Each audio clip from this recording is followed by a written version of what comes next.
After identifying the root cause, the next step will be the definition of the corrective action.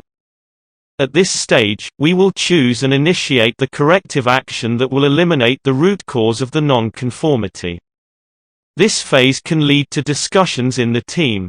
As a result, it is important that the team is as aligned as possible, and the role of the team leader will be decisive.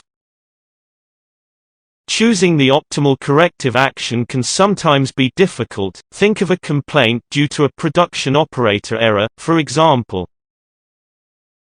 The corrective action could be a training, imagining that this is the cause of the error, with subsequent verification of effectiveness. The corrective action could also be the transition to an automated system that does not involve human intervention in that processing in order to ensure a high standardization of the process. Which of the two seems to give you more long-term assurances about the stability of the process and whether non-compliance will no longer occur? We all agree, the second option, and it is certainly more robust and customers will definitely like it more. Certainly, the two actions have a very different economic impact. While training is certainly sustainable, the investment of the plant, assuming it is technically feasible, could be very challenging and therefore to evaluate in economic terms. This simple example makes us understand that the choice of an appropriate corrective action is not so obvious. Very often there can be several possible corrective actions. The team is responsible for choosing the best of these. Let's see what are the parameters to evaluate to choose the best corrective action.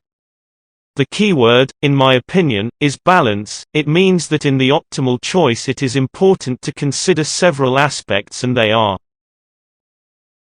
the timing. If one action needs 2 weeks to be effective while a second needs 6 months, this fact may be important to consider. The costs, we have already anticipated in the example. The economic aspect has a very high weight and that we must always consider. Engagement and workload of the staff. Corrective actions may require a different commitment and involvement of people, and this could make a difference in the choice of the final action to be implemented. Think about whether a potential action requires the strong involvement of a manager who is already very busy, for example, in the development of a new business project. The team will have to consider the high risk of dispersion. In some cases, the customer may also play a very important role. You may need their approval or maybe even their involvement in the decision. This could affect the choice of corrective action to be taken. Based on this, the team will decide the corrective action by defining responsibility, so who does what? The sequence of tasks, then the order of things to do. Timing, that is, the deadlines of the various activities. This information will be communicated to the people involved and corrective action can start.